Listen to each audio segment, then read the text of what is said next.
Hoje eu vou mostrar como eu implementei um sistema de calendário com workflow de IA, mantendo as regras de negócio do sistema, segurança e a documentação do jeito que ela tá hoje, né? Que a primeira coisa que eu fiz foi anotar minhas ideias no caderninho, eu gosto de escrever à mão ali.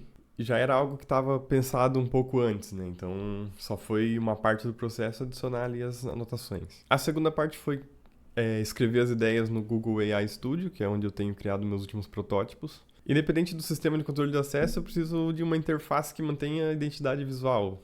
O que eu consigo ali somente escrevendo quais bibliotecas eu uso e os meus componentes. Nesse caso, o Shed CN UI. Para essa segunda parte, o sistema pode ignorar a regra de negócio específica e não precisa de um back-end, já que ele vai ser meramente a parte visual para o usuário. E mesmo que tenha vulnerabilidades, todas devem possuir validação no back-end, né? Assim que eu chego no resultado que eu gosto, peço pro AI Studio corrigir um bug no sistema para o resultado final funcionar melhor, né?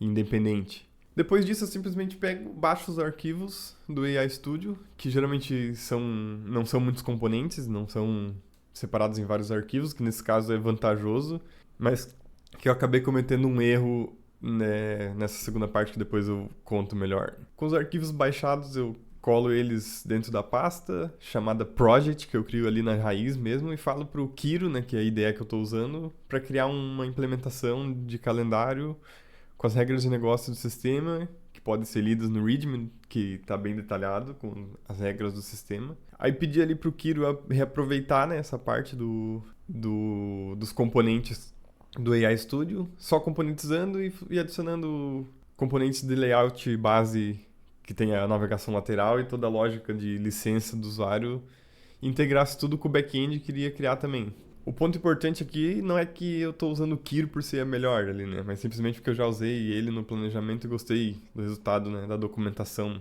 Mas recentemente eu implementei algo no workflow ali que faço para todos os criarem um arquivo em comum com a doc para que funcione com contexto em qualquer agente ali. O Kiro no planejamento cria até diagrama de API, caso seja necessário, e de banco, e também pode ser aproveitado no planejamento de outros agentes, assim como eu fiz em outra parte do processo ali. Aí mandei logo ele criar a doc de design, que é o que importa pra gente. Mas o Kiro cria 3 arquivos e esse primeiro não aparece nada de código, porque ele não lê os arquivos direito, né? Como o primeiro resultado não é exatamente o que a gente quer, a gente, nesse caso, separado, pedi pro Kiro ir melhorando os detalhes da implementação até que eu analisasse e gostasse do resultado, né? Agora é assim, mano, viramos revisor de doc de A.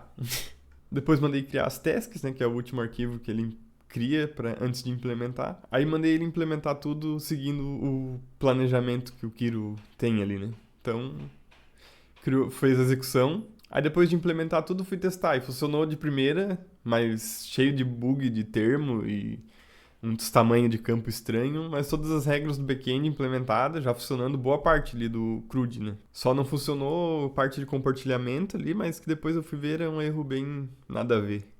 Porém, agora vem o erro que eu cometi.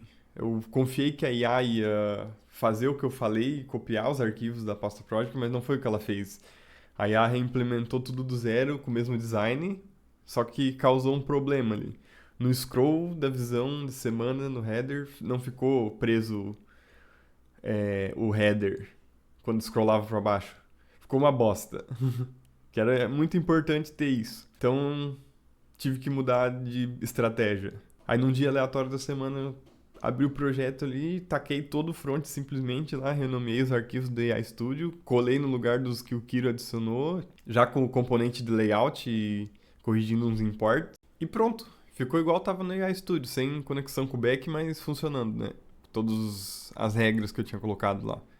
Aí fiquei puto com o Kiro, filho da puta fez tudo errado. Aí abri o Open Code e mandei ele analisar o estado do projeto naquele momento, depois de ter excluído os componentes do Kiro, e mandar criar um arquivo de documentação de como componentizar as coisas, e aproveitando os componentes do sistema e integrando com o back-end. Aí ele criou esse documento detalhado e depois fui editando com outros agentes para manter o status atualizado das implementação, né? Aí abri o Cloud Code e mandei ele executar o projeto nesse arquivo.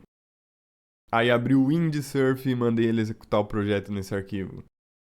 No meio do tempo abriu o Codex também ali pra documentar algumas coisas do sistema. Falei que a gente só verifica a doc agora. E depois de muito tempo testando e mandando a IA corrigir bugs, o Codex chegou perto do limite também. Eu não pago nada em IA nenhuma, simplesmente uso os limites gratuito que tenho ali, né? E o Codex só tenho porque tem outra assinatura que me dá acesso ao Go. E como não volta atrás, simplesmente, né? Troquei, né? Pro modelo mais barato mesmo. Tem uma coisa para fazer ainda. No final de tudo, verifiquei todos os requisitos iniciais se tinham sido implementados, né? Corrigi umas vulnerabilidades de segurança e bugs, né? Por uns 3 dias.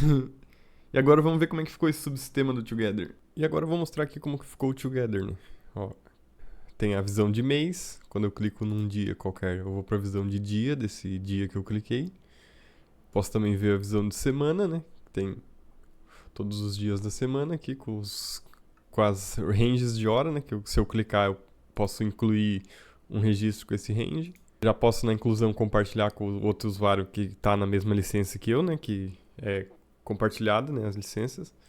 Posso pôr uma notificação e essa parte também é configurável. Posso desativar para essa licença as notificações, né, pelas regras do sistema ali. Aqui, qualquer visão que eu clicar no card, eu vou ver os dados, né, desse evento, né. Eu posso também compartilhar aqui, posso compartilhar aqui com o Foc Pedro. Aí aqui eu posso pôr endereço, por exemplo, né, aqui no caso eu botei só a cidade, mas se eu clicar vai lá pro Maps, né, com o endereço que tiver ali, mas aqui no caso é só a cidade, né. Se eu clicar em incluir, vai incluir no dia que eu tô ali, né, e se eu clicar, por exemplo, num range de hora, vai incluir nessa hora, né. Isso também na visão de dia, né? Se eu tiver vários eventos, ele vai scrollar pro primeiro evento, senão ele vai scrollar ali por padrão para as 8 horas da manhã, né? Como por exemplo aqui que não tem nada. Né? Se o evento for um evento sem horário, né? Se eu limpar aqui os horários ou clicar no incluir num dia, né? Vai incluir nesse dia. Na semana, se eu clicar e incluir e o dia de hoje tiver na semana, vai incluir no dia de hoje, né? Senão vai incluir no primeiro dia da semana aqui, né? Quando tem vários eventos, o do dia todo fica sempre agrupado aqui em cima, né? Caso ele não tenha horário preenchido. E eu posso navegar entre os eventos aqui clicando nesses botões, né? É a mesma coisa na visão de semana aqui, né? Posso navegar entre os eventos, né? Isso aqui a IA não conseguiu implementar, então eu tive que fazer manualmente. E é isso. Essa foi a implementação do calendário aqui no sistema, né? Já usei esse mesmo workflow para implementar esse estoque aqui e o Studio, né? Que são outros componentes aqui do sistema, né? Que posso mostrar outra hora também. Mas é isso. Valeu, pessoal.